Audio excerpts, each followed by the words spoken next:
படிப்பு வட்டம் என்பது மிகவும் முக்கியமான, மனதுக்கு நெருக்கமான, சமூகத்துக்கு தேவையான ஒரு பணியை செஞ்சுக்கிட்டு இருக்கிறீங்க. தோழர் ராஜன் பேசும்போது கூட இது ஒரு பதிவு. இன்னைக்கு இது போன்ற பதிவுகளை யாரும் செய்வதாக எனக்கு தெரியல. எனவே நம்ம யூடியூப்ல இதை பதிவு பண்றோம். காலங்காலமாக இந்த பதிவுகள் தன்னுடைய பணியை செய்து கொண்டிருக்கும் அப்படின்னு தோழர் சொல்லியிருந்தாரு. அதுதான் உண்மை. எனக்கு சிறு முயற்சிகள் அது என்ன அப்படிங்கிறத நான் இந்த உரையாடலின் ஊடாக என்னுடைய கருத்துக்களை பகிர்ந்துக்கிறேன். எனவே முதலில் இந்த தோழர்களுக்கு, தருமபுரி படிப்பு வட்ட தோழர்களுக்கு நன்றியையும் வணக்கத்தையும் தெரிவித்துக் கொண்டு என்னுடைய உரையாடலை தொடங்குறேன். தோழர்களே, கடந்த ஒரு வாரமாக 10ஆம் தேதி தொடங்கி இல்லையா, 10ஆம் தேதி தொடங்கி இந்தியா முழுக்க அல்லது ஏப்ரல் 22 பகல்காம் தாக்குதல் நடந்ததிலிருந்து ஒரு மிகப்பெரிய ஒரு போர் வெறியை தூண்டி விட்டுருக்காங்க. இன்னைக்கு முதலாளித்துவ பத்திரிகைகள்லேயே நாம் பல பேர் எழுதுறத பார்க்குறோம். இன்றைக்கு தோழர் ஒரு நிமிடம், எது என்னுடைய டிஸ்டர்ப் ஆகுதா? ஓகே, சரிதான் தோழர். ஓகே தோழர். ஸோ என்ன நடந்திருக்கு அப்படின்னா, இந்த ஆபரேஷன் சிந்தூர் என்பது நடந்த பிறகு அறிவித்து அவர்கள் பாகிஸ்தான் மீது தாக்குதல் நடத்துவது, அங்கு போகக்கூடிய ஆற்று நீரை தடுத்து நிறுத்துவது, பாகிஸ்தான் எதிர பதிலடியாக இந்திய எல்லைப்புறத்தில் துப்பாக்கி சூடு நடத்தி பல அப்பாவி பொதுமக்கள் பலியாவது, இது எல்லாம் நடக்கும்போது நமக்கு ஒரு லெனினின் குரல் இங்க மிஸ்ஸிங்.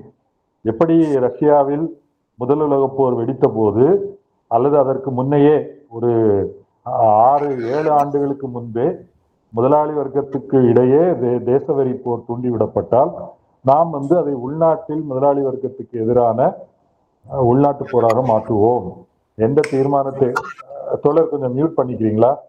கொஞ்சம் சவுண்ட் வந்துட்டே இருக்கு ராஜன் தோழர். ஓகே, எந்த தீர்மானம் ஜிம்மர்வால் மாநாட்டில் போடப்படுது. இந்த சமயத்தில் அப்படிப்பட்ட ஒரு குரல் ரொம்ப மிஸ்ஸிங். தனித்தனியா பல தோழர்கள் போரை எதிர்த்து பகிர்ந்திருந்தாங்க. மிகச்சிலர் அதுக்கு பின்னால் இருக்கக்கூடிய அரசியல், எப்படி காஷ்மீர் மக்களின் உரிமை மறுக்கப்பட்டு, அதுவும் குறிப்பாக கடந்த 5 ஆண்டுகளில் எவ்வளவு கொடூரமாக அது ஒரு திறந்த வழி சிறைச்சாலையாக மாற்றப்பட்டிருக்கிறது, அதை எதை பற்றியுமே பேசாமல் நாம் பாகிஸ்தானை அழிச்சிடணும், பாகிஸ்தானுக்கு பதிலடி கொடுக்க வேண்டும் என்ற பேச்சு மட்டும் பார்த்து கொண்டிருந்தது மிகவும் கவலைக்குரியதாகவும், ஏன் கம்யூனிஸ்டுகளின் குரல் ஓங்கி ஒலிக்கவில்லை, கம்யூனிஸ்டுகளுடைய சர்வதேசியவாதம், வர்க்க போர், முதலாளி வர்க்கத்தினுடைய தேசிய வெறி போரில் எங்களுக்கு பங்கு இல்லை என்று சொல்லி, அப்படி சொல்லும்போது பெரும்பான்மையான மக்கள் அதற்கு பின் அணிதிரள்வதற்கு தான் தயாராக இருப்பாங்க. ஆனால் அந்த குரலுக்கு இடமே கிடைக்காமல், குரல் எழவே செய்யாமல் மங்கி போனது மிகவும் துயரம் அளிக்கக்கூடியதா இருக்குது. அது நிச்சயமாக நம்முடைய சமூக ஒற்றுமைக்கே ஒரு மிகப்பெரிய சவாலாக இருக்கு. இதை நான் ஏன் சொல்றேன்னா, கம்யூனிசம் என்பது பொது உடைமை இயக்கம். இந்தியாவில் பொது உடைமை இயக்கம் வலுவாக வேண்டும், பொது உடைமைக்கான முன் தேவைகள் என்ன என்பதை பற்றி ஆழ்ந்து சிந்தித்த ஒரு நூலை தான் நாம் படிக்க போறோம்னா அதை பற்றி பேச போறோம். இந்த நூலினுடைய உள்ள இருக்கக்கூடிய விவரங்களை நான் ஒரு அவுட்லைனா மட்டும் நான் பகிர்ந்துக்கிறேன். முக்கியமாக அந்த நூல் எதற்காக எழுதப்பட்டது, அது எந்த அம்பேத்கருடைய கருத்தியலில் அது எந்த இடத்தை வகிக்கிறது என்பதை நம்ம முக்கியமா பார்க்க வேண்டியிருக்கு. நான் முதலாக நான் 15 ஆண்டுகளாகத்தான், அல்லது அதை 15 ஆண்டுகள் கூட ஆகல, எனக்கு இந்த மார்க்சிய அமைப்பு அரசியலில் செயல்படுவது இதெல்லாம் அறிமுகம். அதற்கு முன்ன ஒரே தவிப்பாதான் இருக்கும். என்ன உலகம், என்ன நடக்குது, ஒண்ணுமே புரிய மாட்டேங்குது. இலங்கையில் மிகப்பெரிய ஒரு இன அழிப்பு போர் நடக்குது, அமெரிக்காவில் பொருளாதார நெருக்கடி வெடிக்குது, ஒன்றும் புரிய மாட்டேங்குது என்று திணறி கொண்டிருக்கும் போது மார்க்சியம் என்பது ஒரு மிகப்பெரிய வெளிச்சத்தை கொடுத்தது. அப்ப நான் அந்த தோழர்கள்ட்ட கேட்டது, ஏன் தோழர், எனக்கு ஏன் நான் கல்லூரியில படிக்கும் போதே எனக்கு இதை நீங்கள் ஏன் கொண்டு சேர்க்கவில்லை அப்படின்னு அவங்கள்ட்ட கேட்டேன்.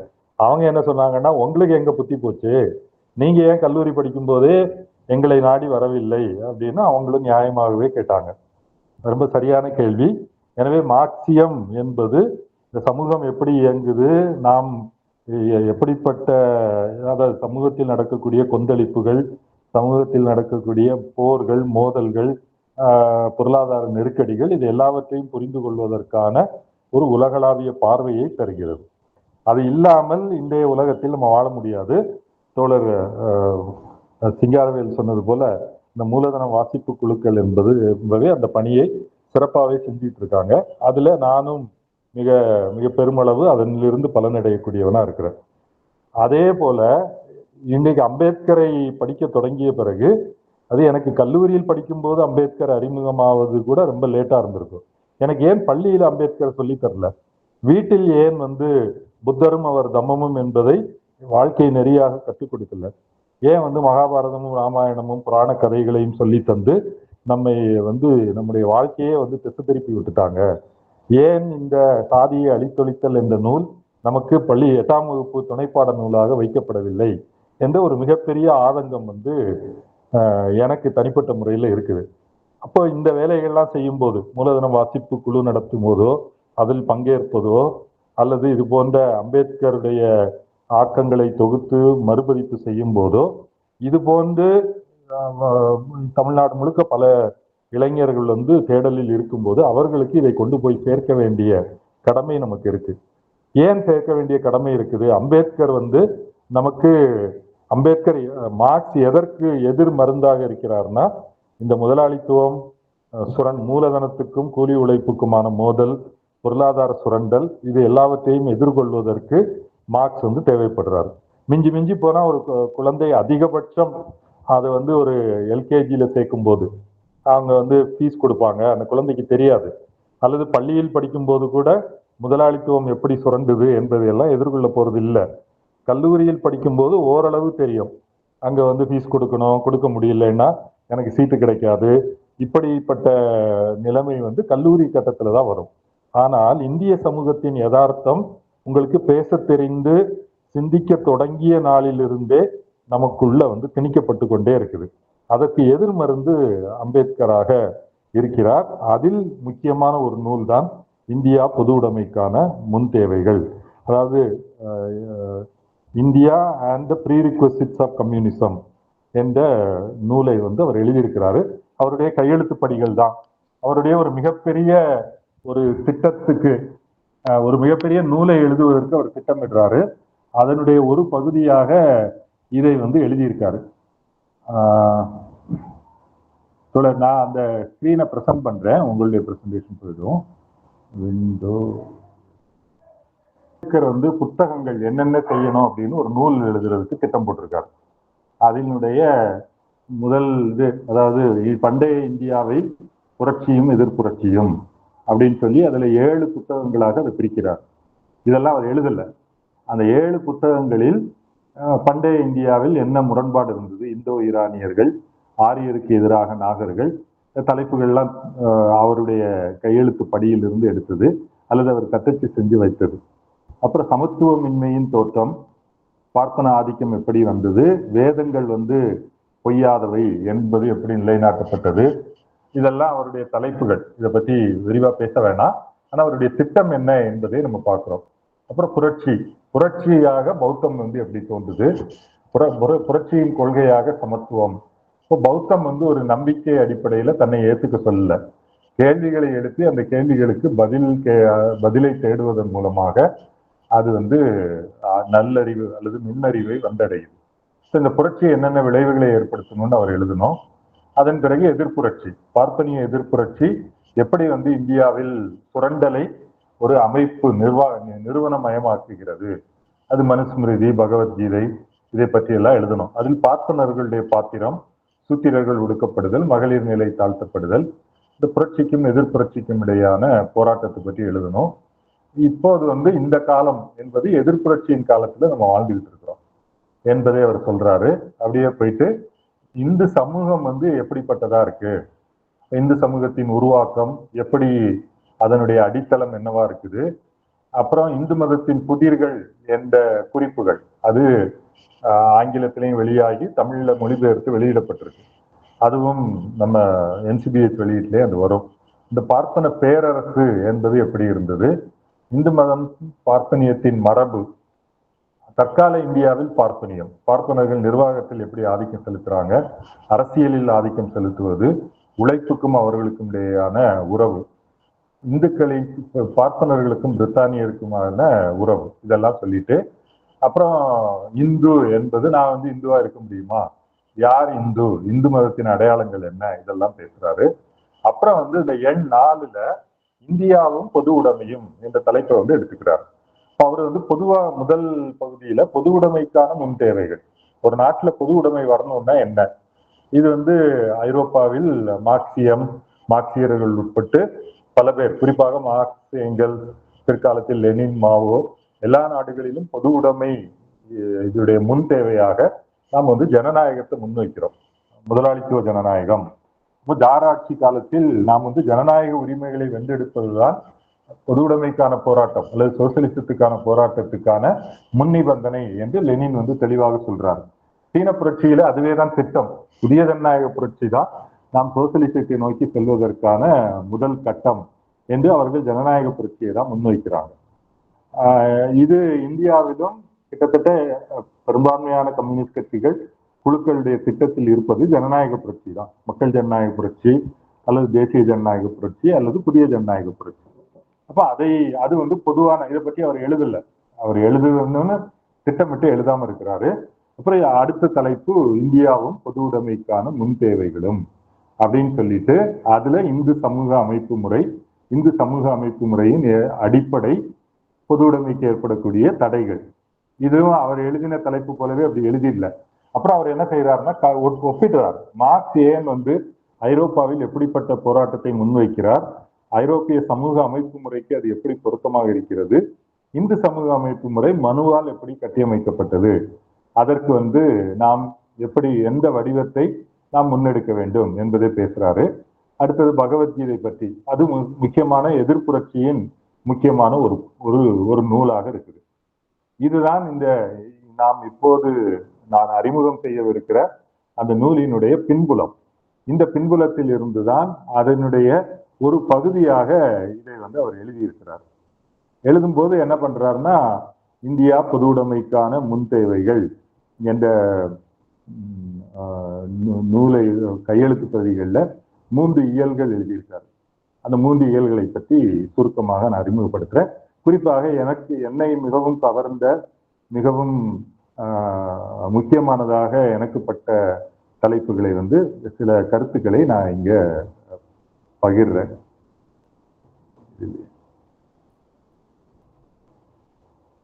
விண்டோ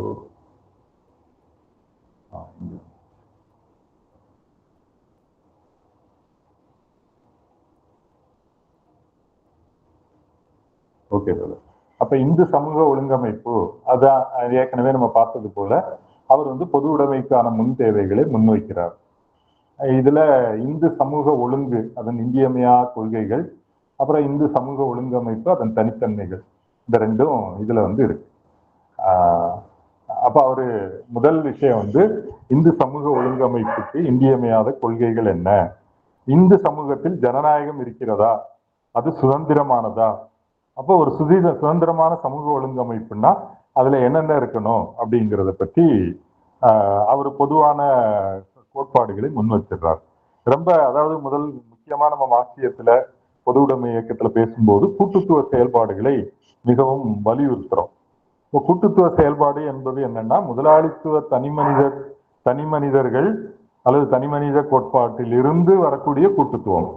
அதுக்கு முதலாளித்துவத்துக்கு முந்தைய அல்லது இந்தியா போன்ற சாதிய கூட்டுத்துவம் வந்து கிடையாது. இந்த சாதிய கூட்டுத்துவத்தை உடைத்து நாம் வந்து ஒரு சமூகமயமான உற்பத்திக்கு போகும்போது அங்கு வரக்கூடிய பாட்டாளி வர்க்க கூட்டுத்துவத்துக்கு இது உடையணும். அப்ப அங்க இது உடையணும் என்றால் அவர் வந்து தனி மனிதராக இந்த சமூக பிணைப்பிலிருந்து, மார்க்ஸ் என்ன சொல்றாருன்னா, அந்த தனி மனிதர் தன்னுடைய தொப்புள் கொடி உறவிலிருந்து விடுவிக்கப்படலை. தன்னுடைய குல அமைப்பு, நிலத்தினுடனான உறவு, அதோடு பிணைக்கப்பட்டு இருக்கிறார். எப்போ? புராதன பொது உடைமை சமூகத்திலிருந்து மாறி வரும்போது. இந்தியாவில் புராதன பொது உடைமை சமூகத்திலிருந்து மாறி வந்த இந்த சமூக ஒழுங்கு என்பது அதை வெட்டி விடாமல் அதையே பராமரித்து ஒரு சுரண்டும் கட்டமைப்பாக உருவாக்குது. அதை தான் அவர் இங்க நிறுவுறாரு. நம்ம அதுக்கு, அதாவது நாம் கண் திறந்து பார்த்தால் ஏதோ சொல்லுவாங்களே, கைப்புண்ணுக்கு கண்ணாடி தேவையில்லை, இன்றைய உலகத்திலும் அதை நம்ம பார்க்க முடியும். இன்னைக்கு இந்தியா எப்படியா இருக்கு. அவர் என்ன சொல்றாருன்னா, இந்த ஜனநாயகத்துக்கு மிக அடிப்படையானது தனி மனிதன். ஒரு மனிதருக்கு ஏங்கல்ஸ் இயற்கையின் இயக்கவியல் நூல்ல சொல்வது போல பல வகையான இயக்கங்கள் இருக்கு. இந்த இயக்கங்களில் மிக உச்ச வடிவம் மனித சிந்தனை. மனித சிந்தனை என்பது சிந்தனை தான் இந்த பல சாதனைகளை உருவாக்கி இருக்கிறது. இந்த சமூக கட்டமைப்புகளை உருவாக்கி முன்னெடுத்து கொண்டு சென்றிருக்கிறது. இன்னைக்கு அறிவியல் தொழில்நுட்ப கண்டுபிடிப்புகள் இது எல்லாவற்றுக்கும் ஒரு பொருளாதார அடித்தளம் இருக்கிறது என்பதை வலியுறுத்தும். அதை அது புறக்கணிக்கப்பட்டு வந்தது. அதை வலியுறுத்தும் அதே நேரம் இந்த தனி மனிதனுடைய சாதனைகள், குறிப்பா அந்த இயற்கையின் இயக்கவியல்ல ஏங்கல்ஸ் பேசும்போது, அந்த 15ஆம் நூற்றாண்டில் வாழ்ந்த தனி மனிதர்கள் அவங்க எப்படி இருந்தாங்க, அவங்க பல்துறை வல்லுநர்களாக இருந்தார்கள், பல மொழிகளை கற்றுக்கொண்டார்கள், பல நாடுகளுக்கு பயணம் செய்தவர்களாக இருக்கிறார்கள். லியோனார்டோ டாவின்சி அப்படின்னு 4-5 பேரை சொல்றாரு. அப்படிப்பட்ட மனிதர்கள் அன்றைக்கு தேவைப்பட்டார்கள். அப்படிப்பட்ட மனிதர்கள் உருவாகியும் வந்தார்கள். இப்ப இந்த மனிதன் என்பவன் இயற்கை உலகில் அவனுக்கு இணையாக வேற எதையும் நம்ம பார்க்கல. நமக்கு தெரிஞ்சு பல விலங்குகள் சில புத்திசாலித்தனமாக சில விஷயம் செய்தாலும் மனிதன் என்பவன் ஆற்றல் இங்க அவர் மேற்கோள் காட்டக்கூடியவர் தெய்வீக ஆற்றல் அப்படின்லாம் சொல்றாரு. ஆனா மனிதன் ஒரு ஒரு ஒரு முழுமையாக இருக்கிறான். அவனுக்கு சுயேட்சை தன்மை வேணும், சுதந்திரமாக இருக்கணும். அவன் ஒரு பிச்சைக்காரனா இருக்கலாம், ஆனா ஒரு முழு முதல் பிறவி அப்படின்லாம் அதை பேசிடுறாரு. இது அப்போ ஒரு மனிதனை நீங்க அங்கீகரிக்கணும் முதல்ல. இது இந்த முதலாளித்துவ ஜனநாயக வளர்ச்சிக்கு மிகவும் அடிப்படையானது. அதாவது முதலாளித்துவ ஜனநாயகம் என்பது ஏகாதிபத்திய கட்டத்தில் அது முதலாளிகளால் அந்த புரட்சியை நடத்த முடியாது. பாட்டாளி வர்க்கம் தான் அந்த புரட்சியை நடத்த வேண்டும் என்பதெல்லாம் நம்ம படிச்சிருக்கிறோம். ஆனால் அந்த புரட்சியின் உள்ளடக்கம் என்பது முதலாளித்துவ ஜனநாயகம், புரட்சியின் வடிவம் என்பது பாட்டாளி வர்க்க ஜனநாயக புரட்சியாக இருக்கும். இது மாவோவுடைய எழுத்துக்களை நம்ம தெளிவா பார்க்கிறோம்.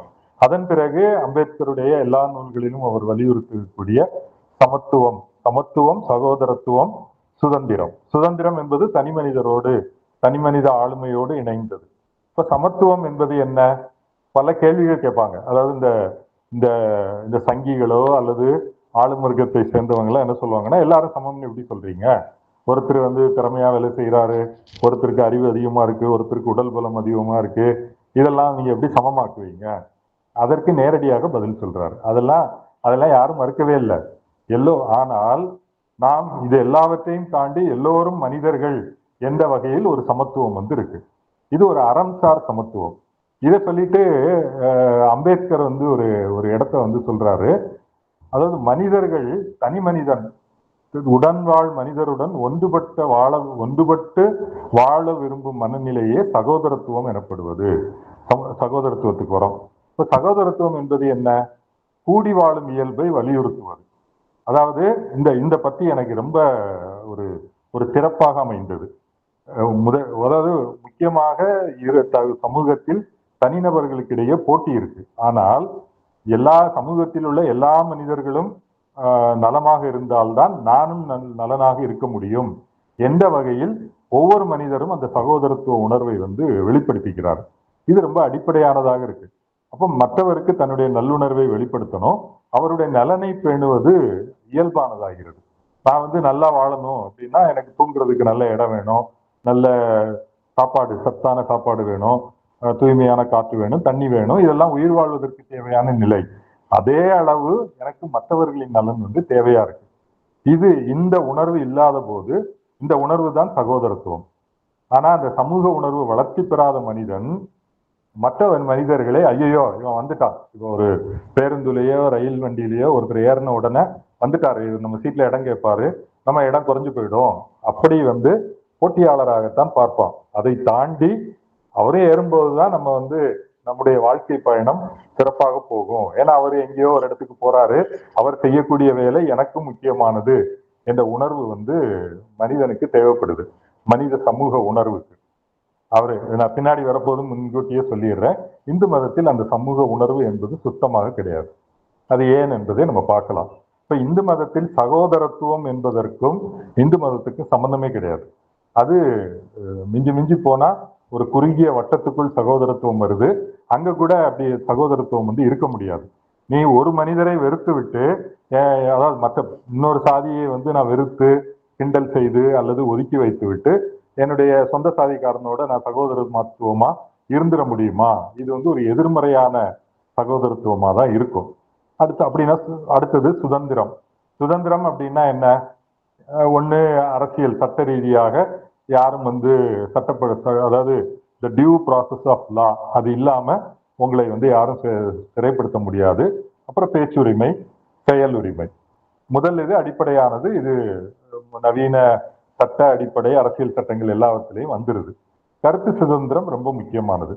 இது வந்து அறிவுசார் முன்னேற்றத்திற்கும் அறம்சார் முன்னேற்றத்திற்கும் அரசியல் முன்னேற்றத்திற்கும் சமூக முன்னேற்றத்திற்கும் தேவையானதுங்கிறார். இன்னைக்கு நம்ம பார்க்கிறோம். இன்னைக்கு வந்து எஸ்ஆர்எம் கல்லூரியில ஒரு ஒரு ஒரு ஒரு விரிவுரையாளர் இந்த போரை எதிர்த்து ஒரு சோசியல் மீடியால செய்தி வெளியிட்டதுக்காக அவங்களை வேலையை விட்டே தூக்குறாங்க. யாரோ சங்கி கம்ப்ளைண்ட் பண்ணா. இன்னும் வட இந்தியாவில் கடுமையாக தாக்குதல் நடத்தப்படுது. நீங்க ஒரு கருத்தை சொல்வதாலேயே நீங்கள் வந்து சமூக ரீதியாக குதறப்படுறீங்க. இது எங்க இருந்து வருது? யார் அதை செய்யறாங்க என்பதை வந்து நம்ம கவனிக்கணும். அடுத்தது செயல் உரிமை. இப்போ ஒருவர் வந்து நான் வந்து மெடிக்கல் படிக்கணும் அப்படின்னா அவருக்கு சுதந்திரம் இருக்கணும். இல்ல நீ வந்து இன்ன பின்னணி இருக்கணும், சமஸ்கிருதம் தெரிந்தால்தான் நீங்க மருத்துவ படிப்புக்கு போகணும் அப்படின்னு சட்டம் இருந்ததாக சொல்றாங்க. சில பேர் அப்படிலாம் இல்லைன்னு சொல்றாங்க. ஆனால் அப்படி இருக்கிறது என்றால் சுதந்திரத்தை பறிப்பது. நீ வந்து இன்ன சாதியை சேர்ந்தவனாக இருந்தால்தான் ஐஐடியில உயர் பதவிக்கு வர முடியும். இப்படி வந்து ஆங்கிலத்துல கிளாஸ் சீலிங் என்று சொல்லக்கூடியது இன்றைக்கு தொடர்ந்து சட்டப்படி அதற்கு தடை எதுவும் இல்லை. ஆனால் சமூக நடைமுறையில் இங்கு வந்து அந்த தடை என்பது இருந்துகிட்டே இருக்கு. இப்ப அரசியல் சுதந்திரம் இருக்கு, அதே போல சமூக சுதந்திரம் வந்து பெறப்படுது. இப்ப இந்த சுதந்திரம், சமத்துவம், சகோதரத்துவமும் இல்லாத ஒரு சமூகம் அது ஜனநாயக சமூகமாக இருக்க முடியாது. இப்ப இந்த இந்து மதத்தில் சுதந்திரமும் சமத்துவமும் சகோதரத்துவமும், முதல்ல சமத்துவமும் சகோதரத்துவமும் எடுத்துக்கிறாரு. அதுக்குள்ள நம்ம நிறைய டீட்டெயில் போக வேணாம். அது நீங்க மற்ற நூல்களை பற்றி பேசும்போது அது நம்ம இன்னும் அதுக்குள்ள போகலன்னு நினைக்கிறேன். அது அம்பேத்கருடைய எல்லா எழுத்துக்களே அதை வந்துடும். இந்தியாவில் சாதியை அழித்தொழித்தல் என்ற நூலிலேயே எப்படி வந்து இங்க சமத்துவம் இல்லாத அமைப்பா இருக்குது, அது சமூக படிநிலை அடுக்காக இருக்குது. பார்ப்பனர், சத்திரியர், வைசியர், சூத்திரர். இது வந்து இதெல்லாம் பழைய கால கதைங்க, இன்னைக்கு இல்லை என்று பேசக்கூடியவங்க பல பேர் இருக்கிறாங்க. ஆனால் இன்னைக்கும் பார்ப்பனர் அல்லாதோர் என்ற அரசியல் வந்து 100 ஆண்டுகளுக்கு மேலாக தமிழ்நாட்டில் இயங்கிக் கொண்டிருக்கிறது, மகாராஷ்டிராவிலையும் இயங்கிக் கொண்டிருக்கிறது.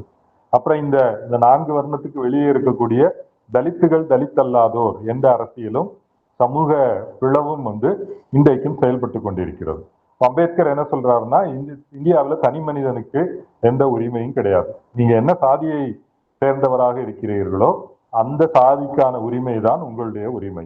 அது நீங்க போலீஸ் ஸ்டேஷனுக்கு போனாலோ, அரசு வேலைக்கு போனாலோ, அல்லது தனியார் நிறுவனத்தில் வேலைக்கு போனாலும் உங்களுடைய சாதி தான் உங்களுடைய உரிமையை தீர்மானிக்கிறதே தவிர விதிவிலக்குகள் இருக்கு. சில தனி மனிதர்கள் தங்களுடைய திறமையை காட்டி முன்னேறலாம். ஆனால் சாதி என்பது முக்கியமான காரணியாக இருக்கு. அவர் அந்த வகுப்பை வந்து வலியுறுத்தி சொல்றாரு. இப்ப இந்து சமூக அமைப்பு நவேகமாவே ஓட்டிடுறேன். எப்படி அவர் வந்து மனுஸ்மிருதியிலிருந்து என்னென்ன மாதிரி சொல்லப்பட்டு இருக்கிறது, இந்த 4 வர்ணங்கள் எப்படி பிரிக்கப்பட வேணும், அவங்களுடைய உரிமைகள் என்ன, இதெல்லாம் சொல்லிட்டு இப்ப இன்னைக்கு வந்து இந்தியாவில எத்தனை சாதிகள் இருக்கு? பார்ப்பன சாதிகளில் 1886 கிளை சாதிகள் இருக்கின்றன. பஞ்சாபில் மட்டும் சரஸ்வத பார்ப்பனர்கள் 469 கிளை சாதிகள். பஞ்சாபில் உள்ள காயஸ்தர்கள் 890 கிளை சாதிகள். பனியா சாதிகள் அதுல 100 குடும்பம் தான் இருக்குதுங்கிறாரு. சில கிளை சாதிகள்ல அவங்களுக்கு கல்யாணம் பண்றதே கஷ்டம். ஏன்னா குறிப்பிட்ட அளவு நெருக்கமான உறவில்லாதவர்களோடு தான் திருமணம் செய்யணும். ஆனா 100 குடும்பத்துக்குள்ள எப்படி திருப்பி திருமணம் செய்வீங்க? இதை வந்து இது ஒரு நம்ம யதார்த்தமா பார்த்துட்டு இருக்கிறோம். எப்படி சாதிகள் பிரிந்து போகிறது என்பதற்கான இரண்டு நிகழ்வுகளை கொடுத்திருக்கிறார். அதாவது ஒரு சாதிக்குள்ள 3 கிளை சாதி இருக்கு. அவங்க கொடுக்கல் வாங்கல், திருமண உறவுகள்லாம் இருக்கு. ஏதோ ஒரு சண்டை வந்து அவங்களுக்குள்ள வருது. ஒருத்தர் வந்து ஒரு பெண்ணு இந்த வேலையை செய்யக்கூடாதுன்னு ஒரு தரப்பு எதிர்க்க, மற்றவங்க வந்து அதை ஆதரிக்க, ரெண்டா பிளந்து மூணும் வந்து தனித்தனி சாதியா மாறி போயிடுது.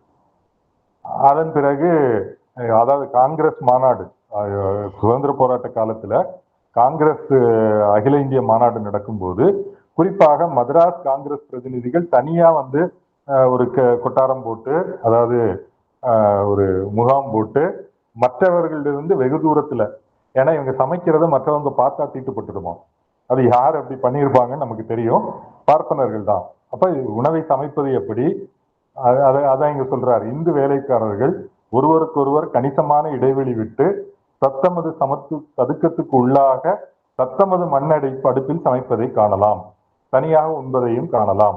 அதே போல யார்கிட்ட இருந்து தண்ணி வாங்கலாம், என்ன பாத்திரத்துல தண்ணி வாங்கலாம், யாரு எப்படி வந்து புகைப்பிடிக்கலாம், வட இந்தியால எல்லாம் இன்னும் இது நடைமுறையில இருக்குது. தமிழ்நாட்டில் அது மாறியது ஏன் என்பது தனி கதை. நமக்கு தெரியும், தமிழ்நாட்டில் திராவிட இயக்கம், பெரியாருடைய இயக்கம், அதெல்லாம் செய்த பணிகள் என்னென்ன என்பதன் மூலமாக அது உடைக்கப்பட்டிருக்கு. அது தானாக உடையல்ல. வட இந்தியாவில் அது இன்னும் உடையாமல் இருக்கிறத வந்து நம்ம பார்க்கிறோம். இப்படிப்பட்ட ஒரு சமூகத்தில் சகோதரத்துவம் எங்கிருந்து வரும்?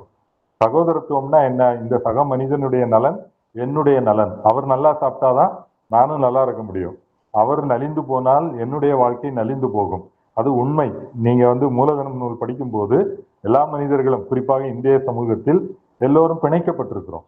அவர் பாலஸ்தீனத்தில் நடக்கக்கூடிய ஒரு இனப்படுகொலை என்பது நம்முடைய வாழ்வை பாதிக்கிறது என்ற உணர்வு வந்து இல்லாத உணவை வளர்ப்பதுதான் இந்த நவீன சமூகத்தின் பணி.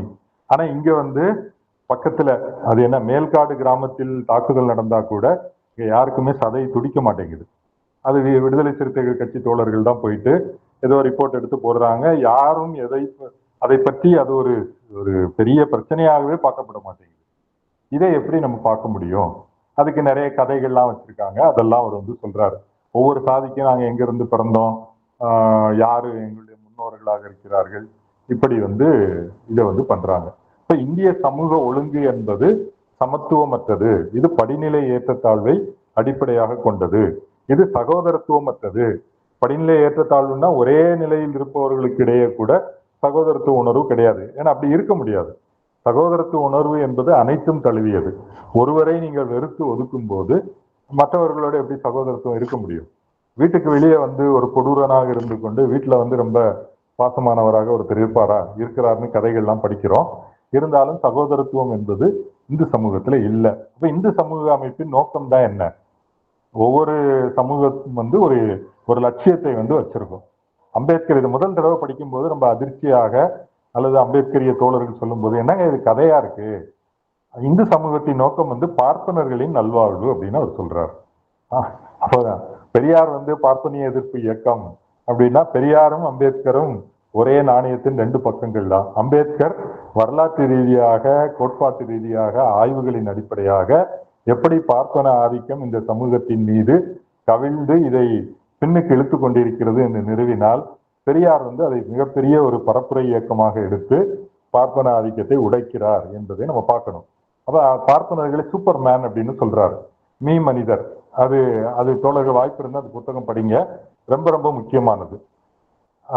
மனுஸ்மிருதி என்பது எப்படி வந்து பார்ப்பனர்களை எந்த இடத்துல வைக்கணும், அதாவது அவருக்கு வந்து சூத்திரர்கள் அவர்களுக்கு சேவை செய்வதற்கே பிறந்தவர்கள், பார்ப்பனர்கள் சொந்த வர்ணத்திலும் திருமணம் செய்யலாம், கீழ் வர்ணத்தில் உள்ள எந்த பெண்ணையும் திருமணம் செய்து கொள்ளலாம், பார்ப்பனர்கள் இன்னொரு பார்ப்பனரை அடிமையாக்கி கொள்ளலாம், வைசியரையோ சத்திரியரையோ சூத்திரரையோ அடிமையாக்கி கொள்ளலாம்.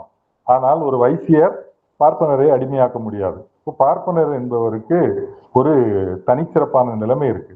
அதே போல கல்வி, கல்வி என்பது பார்ப்பனருக்கு என்ன மாதிரியான கல்வி, அவர்கள் என்ன வேலை செய்ய வேண்டும் என்பதை பற்றி எல்லாம் ஒரு மனுஸ்மிருதியிலிருந்து எடுத்து காட்டுறார். அப்போ மனுஸ்மிருதி என்ன செய்யுது, பார்ப்பனர் சமூகத்தில் மிக உயர்ந்த நிலையில் எல்லா உரிமைகளையும் அனுபவித்து வாழ வேண்டும், மற்றவர்கள் அவருக்கு சேவை செய்பவர்களாக இருக்க வேண்டும் அப்படின்னு சூப்பர் மேன் என்ற கருத்தினத்தை அவர் முன்வைக்கிறார். அது அது அம்பேத்கர் அதுக்கு உருவாக்கல. அதை உருவாக்கியவர் யாருன்னா நீட்சே. நீட்சே 19ஆம் நூற்றாண்டில் சூப்பர்மேன் என்ற கான்செப்டை முன்வைக்கிறாரு. சூப்பர்மேன்னா யாரு? அவரு நீச்சே என்ன சொல்றாருன்னா, என்னுடைய இன்ஸ்பிரேஷன் வந்து மனு தான், மனுஸ்மிருதியில இருந்து தான் நான் இந்த சூப்பர்மேன் இந்த கான்செப்டை எடுக்கிறேன். அப்ப இந்த இந்த கான்செப்ட் மனுஸ்மிருதியிலிருந்து இவர் எடுத்து மனுஸ்மிருதியை தன்னுடைய குருவாக நீச்சே எடுத்துக்கிறார். நீச்சே என்ன சொல்றாரு, அதாவது இன்றைய சமூகத்தில் இருக்கக்கூடிய மனிதர்கள் யாரும் அப்படிப்பட்ட தகுதி படைத்தவர்களாக இல்லை. அதனால நம்ம வந்து ஒரு புதிய ஒரு ஒரு ஒரு பிரிவினரை உருவாக்க வேண்டும், அவர்கள் சூப்பர்மேனா இருக்கணும் அப்படின்னு அவர் வந்து சொல்றார். அந்த மீமனித வழிபாடு, அந்த மீமனித வழிபாடு நீச்சே சொல்லி இருப்பதும் மனுவின் சட்டம். இது நீச்சையுடைய மேற்கோள். நீச்சே என்ன சொல்றாருன்னா, கிறிஸ்தவத்துல புனித நோக்கங்கள் எதுவுமே இல்லை. பாருங்க, மனுஸ்மிருதியை போய் எல்லாரும் படிங்க. அது வந்து மிகச்சிறந்த உளவியலாளருக்கும் மிகச்சிறந்த ஒரு வெற்றிகரமான தத்துவத்தை கொடுக்கக்கூடியதா இருக்கு அப்படின்னு அவர் வந்து சொல்றார்.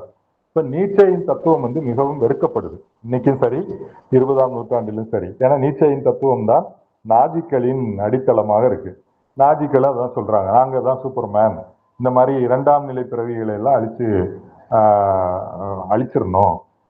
அது வந்து அதிகார நாட்டம், வன்முறை, இப்படி வந்து நீச்சே மிகவும் பழிக்கப்பட்ட மனிதரா இருக்கிறார்.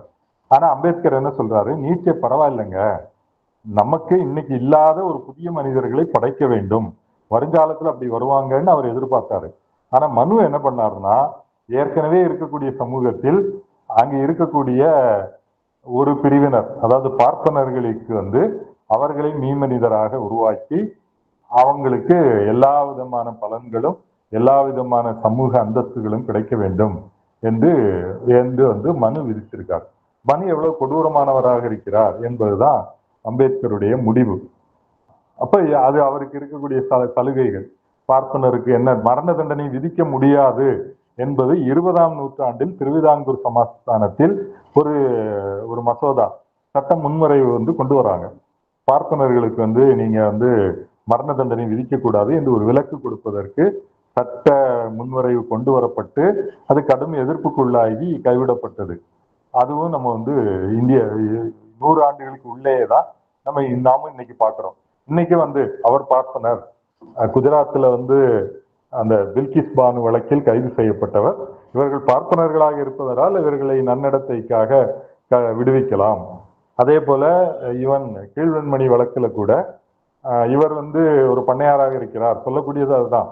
அவர் இந்த உயர்நிலை சாதியை சேர்ந்தவர், இப்படி எல்லாம் பண்ணியிருப்பாரா என்ன என்று அவரை விடுவிக்கிறது இந்திய நீதிமன்றங்களிலே நடக்குது. இப்ப நவீன நீதிமன்றங்கள் வந்ததால் இந்த மனுஸ்மிருதியின் ஆணைகள், கட்டளைகள் வந்து செயலிழந்து போய்விடவில்லை என்பதை வந்து நம்ம பார்க்கணும். இதெல்லாம் தோழர்கள் படிங்க. அதாவது முதல் தடவை பார்க்கும்போது கொஞ்சம் சலிப்பா கூட இருக்கும். அம்பேத்கர் என்ன எல்லாத்தையும் போட்டு மனு எதையோ எழுதி வச்சா அது எல்லாத்தையும் போட்டு வரிஞ்சு எழுதணுமா? ஏன் எழுத வேண்டும் என்றால், இன்னைக்கு அவர்கள் கட்டியமைத்து இருக்கக்கூடிய ஒரு மிகப்பெரிய அல்லது கட்டியமைக்க முயற்சிக்கக்கூடிய சாம்ராஜ்யம், அந்த சாம்ராஜ்யத்துக்கு அடித்தளம் வந்து இதுதான். மனுஸ்மிருதி, வேதங்கள், அவங்க சொல்லக்கூடிய புராதன அந்த வேதங்களின் பொற்காலத்தை அவங்க வந்து மறுபடியும் உருவாக்க வேண்டும் என்று சொல்கிறார்கள். அந்த வேதங்களின் பொற்காலம் இதுதான்.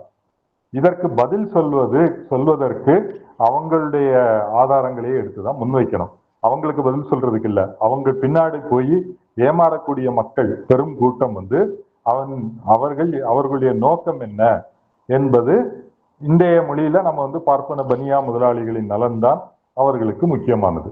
அதற்காக எதை வேண்டாலும் பலி கொடுப்பார்கள், எத்தனை பேரை வேண்டாலும் கொலை செய்வதற்கு அவர்கள் தயாராக இருப்பார்கள் என்பதையெல்லாம் சொல்லணும்னா அதற்கான ஆதாரங்கள் வந்து வேணும்.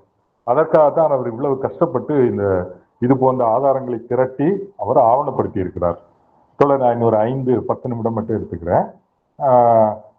இன்னொரு அது அவருக்கு எங்க இருந்து வரும்னா, அவர் சாதியை அழித்தொழித்தல் நூல்ல சாஸ்திரங்கள்ல இருந்து ஒரு மேற்கோளை காட்டுறாரு. ஒரே ஒரு மேற்கோள் தான். அது காட்டின உடனே காந்தி அதற்கு பதில் சொல்லும் போது காந்தி வந்து ரொம்ப டிஃபென்சிவ்க்கு போயிடுறாரு. அம்பேத்கர் வந்து சும்மா எல்லாம் பேசல, அவர் சாஸ்திரங்கள்ல இருந்தெல்லாம் எடுத்து ஆதாரம் காட்டுறாரு, எனவே இந்துக்கள் அதற்கு பதில் சொல்லியே தீர வேண்டும் என்று சொல்லிதான் அம்பேத்கர் அதுக்கு பதில் எழுதவே வராரு. அது அம்பேத்கருக்கு ஒரு ஸ்பார்க்காக இருந்திருக்கலாம் என்று எனக்கு தோணுது. அப்படி இருந்துதான் தெரியல. அதற்கு பிறகு அவருடைய எல்லா ஆய்வுகளிலுமே இந்த இந்து சாஸ்திரங்களை அவர் வந்து மிக மிக விரிவாக மேற்கோள் வந்து காட்டுறார். அதை மட்டும் அவர் காட்டுறதில்லை. நான் ஏற்கனவே சொன்ன மாதிரி சமகாலத்தில் நடந்த சமூக மோதல்கள் யதார்த்தத்தையும் சேர்த்தே தான் அவர் தன்னுடைய ஆய்வுகளை முன்வைக்கிறார். ஆனால் அவருக்கு இந்த கருத்தியல், இந்துக்களின் மனதை ஆளக்கூடிய கருத்தியல் என்னவாக இருக்கிறது? இப்ப தமிழ்நாட்டுல திராவிட இயக்கத்தின் காரணமாக திருமணத்துல என்ன மந்திரம் சொல்றாங்க?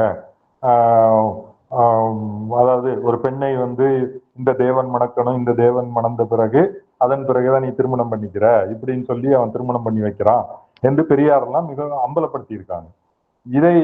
இதையெல்லாம் அம்பலமாவது சாதாரண மக்களுக்கு அப்பதான் உண்மை நிலைமை புரியும். மனசுக்குள்ள எதை வைத்துக் கொண்டு நம்மகிட்ட நைச்சியம் பேசுகிறான் என்பதை நம்ம புரிந்து கொள்வதற்கு இந்த ஆயுதம் நமக்கு தேவைப்படுது. நம்ம எல்லாம் போயிட்டு மனுஸ்மிருதிய திருப்பி போய் ஆங்கில மொழிபெயர்ப்புலையோ சமஸ்கிருதத்திலேயோ படிக்க தேவையில்லை. அதை எல்லாவற்றையும் படித்து அந்த ஆயுதத்தை தீட்டி வைத்து விட்டார் அம்பேத்கர் நமக்கு கொடுத்துட்டு இருக்கார். இந்த இந்த அடிப்படை அப்போ அடுத்ததா இந்தியாவில ஏன் புரட்சி நடக்கல? கடைசி பாயிண்ட் தான்.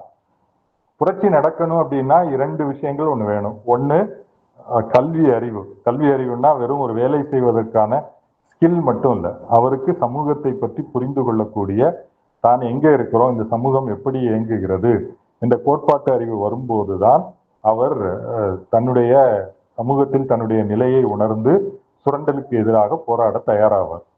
இது நாமும் பேசுறோம். தொழிலாளி வர்க்கம் கூட தனக்கான வர்க்கமாக உணரும் போதுதான் அது புரட்சிகர அரசியலில் இறங்கும். இதேதான் அவரும் சொல்றாரு. ஒண்ணு கல்வி வேணும், 2வது அதாவது முதல் பாயிண்ட் அநீதி என்ற உணர்வு நிலவுதல், தாம் அநீதியால் அவதிப்படுகிறோம் என்ற உணர்வு, அப்புறம் ஆயுதங்கள் கிடைக்கும் வாய்ப்பு. 2வது கிளர்ச்சியை கையாள்வதற்கு என்ன வழி? கிளர்ச்சியே வரலைன்னா அதை ஏன் கையாளணும்? கிளர்ச்சி வெடித்த பிறகு அதை ஒடுக்குவது. 3வது கருத்து எது சரியா இருக்கு? இப்ப இந்து சமூகம் ரொம்ப கிளவரா கட்டமைச்சிருக்காங்க. பெரும்பான்மை மக்களுக்கு கல்வி மறுக்கப்படும், அவங்களுக்கு புராண கதைகள் புகட்டப்படும். அதுலயும் இந்த கதை, இந்த பார்ப்பனரின் உயர்வு என்பது அதுக்கு ஊடாடி கொண்டே இருக்கும். அப்ப இவங்க நம்முடைய தலைவிதியை ஏற்றுக்கொண்டு இப்படி வாழணும் என்பதைத்தான் இந்த இந்து சமூக அமைப்பு முறை பின்பற்றுது. 2வது, இந்து சமூகத்தில் யார் ஆயுதம் ஏந்த முடியும் என்பதும் வரம்பிடப்பட்டிருக்கிறது. சூத்திரர்களோ அல்லது சத்திரியர்கள் அல்லாதவர்கள் ஆயுதம் ஏந்த முடியாது. ஆனா பிற்காலத்துல மௌரிய பேரரசின் வீழ்ச்சிக்கு பிறகு பார்ப்பனர்களுக்கும் ஆயுதம் ஏந்தும் உரிமை உண்டு என்பதை மனு முன் வச்சிட்டார்.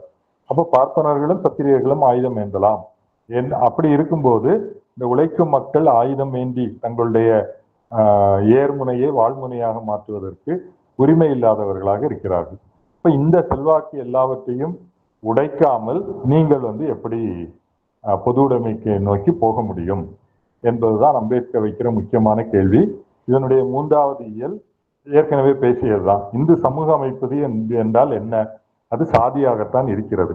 அதற்கு அவர் 1000 ஆண்டுகள் இடைவெளியில் 3 ஆதாரங்களை காட்டுறார். முதலாக நம்ம மெகஸ்தனிஸ் எப்படி இந்தியாவில் உள்ள சமூக படிநிலை அமைப்பு இருக்கிறது என்பதை பற்றி எழுதியிருக்கிறாரு. அதன் பிறகு மெகஸ்தனிஸ் கிமு, அதாவது சந்திரகுப்த மௌரியர் காலத்தில். அதன் பிறகு அல்பெரினி, அவர் கிபி 1030 வாக்கில், அப்படின்னு 1000 ஆண்டுகள் கழித்து அவர் எழுதுறாரு. எப்படி பல்வேறு சாதியினர் என்னென்ன வேலைகள் செஞ்சுக்கிட்டு இருக்காங்க. அதன் பிறகு அல்பெரினி இன்னும் பேசுறாரு. அதன் பிறகு நவீன போர்த்துகீசியர் ஒரு 500 ஆண்டுகளுக்கு பிறகு பார்போசா என்பவர் இந்த குஜராத்திலையும் கேரளத்திலும் எப்படிப்பட்ட சாதி அமைப்பு இருக்கிறது என்பதை விரிவாக பதிவு செஞ்சிருக்காரு. இது யாரும் கோழிக்கோடு நாடு, அங்கதான் இந்த நம்பூதிரிகள் நாயர்களை பற்றியெல்லாம் அவர் விரிவா எழுதியிருக்கிறார். இது நவீன ஐரோப்பியர்கள் சதி மட்டும் கிடையாது, சதின்னு சொல்லிட முடியாது. மௌரியர் காலத்திலும் அது எழுதப்பட்டிருக்கிறது, 10ஆம் நூற்றாண்டிலும் அது எழுதப்பட்டிருக்கிறது, ஐரோப்பியர்கள் வந்த பிறகும் அது எழுதப்பட்டிருக்காங்க. நம்ம உள்ளூர்ல இருக்கிறவங்க எழுத மாட்டார்கள். ஏன் எழுத மாட்டார்கள் என்பதை அம்பேத்கர் பிற இடங்களில் அதை பற்றி விளக்கி இருக்கிறார். ஏன்னா அவர்களுடைய வர்க்க நலன் அவங்களுக்கு ரொம்ப தெளிவா தெரியும். எதை பற்றி பேச வேண்டும், எதை பற்றி பேசக்கூடாது என்பது இந்தியாவில் உள்ள படித்த வர்க்கம் அல்லது கோட்பாட்டு வர்க்கத்துக்கு அதுதான் பார்ப்பனர்களுக்கு தெளிவாக இருப்பதால் இந்த கேள்விகளுக்கு உள்ளேயே அவங்க போகல. ஏன் தீண்டாமை தோன்றியது, சூத்திரர்கள் என்பவர்கள் ஏன் ஒடுக்கி வைக்கப்படுகிறார்கள் என்ற ஆய்வே நடக்கல அம்பேத்கருக்கு முன்ன. இந்த இந்த பின்னணியில் தான் நாம் இந்தியாவில் பொது உடைமைக்கான முன் தேவைகள், இப்படிப்பட்ட ஒரு சமூக அமைப்பு, இப்படிப்பட்ட சமூக அமைப்பை ஏற்றுக்கொண்ட பெரும்பான்மை மக்கள் அல்லது உழைக்கும் மக்கள், அதை தொழிலாளி வர்க்கம், இவர்களை புரட்சிக்கு அணிதிரட்ட வேண்டும் என்றால் இதை உடைக்காமல் நீங்கள் எப்படி அணிதிரட்டுவீர்கள்? வேறு வார்த்தையில் சொன்னால், ஒரு ஜனநாயக புரட்சி நடக்காமல் நீங்கள் எப்படி சோசியலிசத்துக்கான போராட்டத்தை வலுப்படுத்த முடியும்?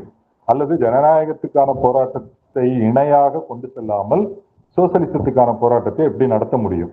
நாம் அகில இந்திய வேலை நிறுத்தம் அல்லது எந்த ஒரு போராட்டம் நடத்தினாலும் மிக கவனமாக அதுக்குள்ள பொருளாதார கோரிக்கைகளை மட்டுமே வைப்பது என்று தொழிலாளர் இயக்கம் பயிற்றுவிக்கப்பட்டிருக்கு.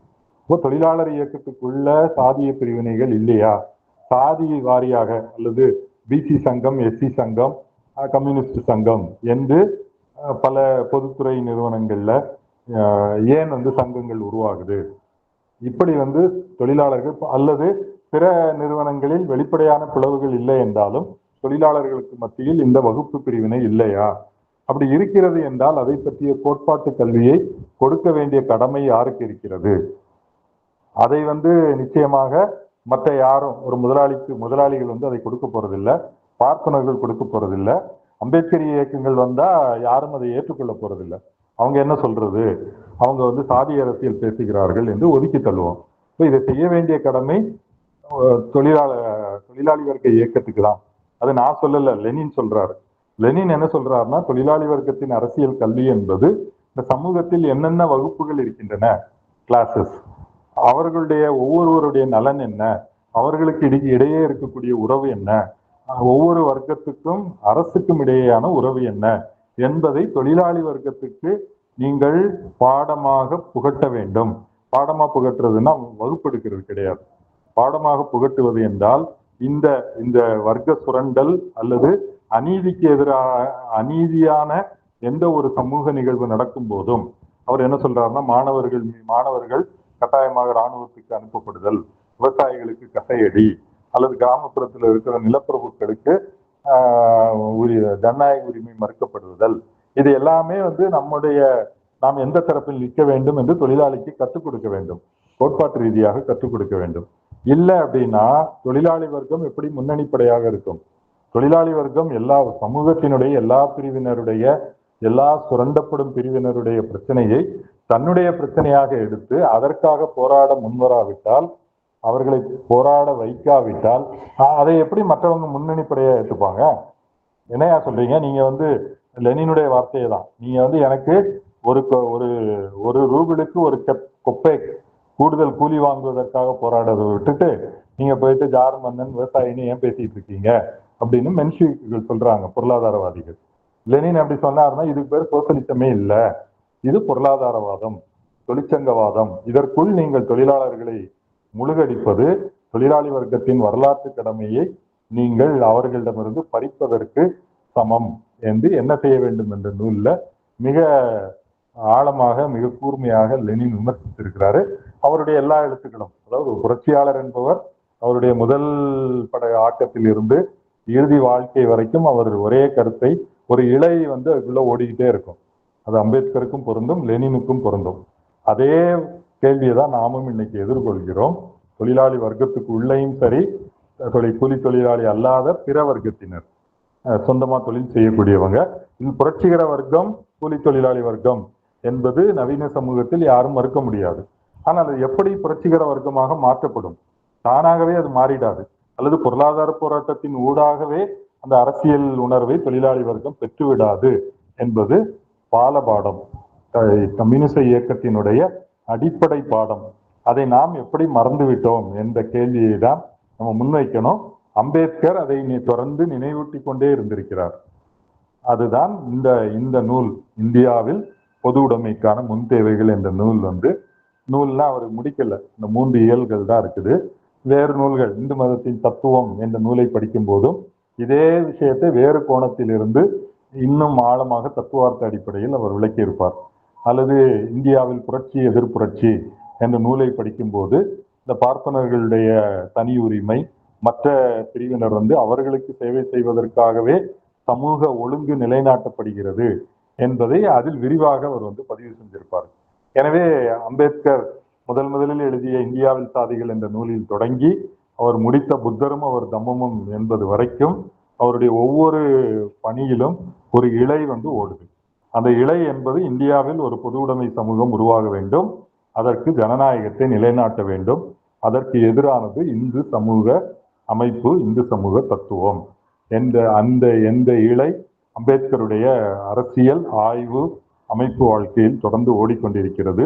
அவர் அங்கொன்றும் இங்கொன்றுமாக வேலை செய்ததாக பல பேர் காட்ட முயற்சிக்கிறாங்க. அது இல்லை, அதனுடைய ஒரு பகுதியாகத்தான் இந்த நூலும் இருக்கிறது. பொது உடைமையின் முன் தேவை என்றால் அது கம்யூனிஸ்டுகளுக்கு மிகவும் அக்கறையுள்ள ஒரு ஆக்கமாகத்தான் இருக்க வேண்டும். எனவே அதை ஒரு திறனாய்வு கண்ணோட்டத்தோடு நம்ம வாசிக்கலாம், வாசித்துவிட்டு அதை விமர்சிக்கவும் செய்யலாம். ஆனால் வாசிக்காமலே இருப்பது மிகப்பெரிய தவறாக இருக்கும் என்று கூறிக்கொண்டு இந்த உரையை நான் முடித்துக் கொள்கிறேன். நன்றி தோழர்களே.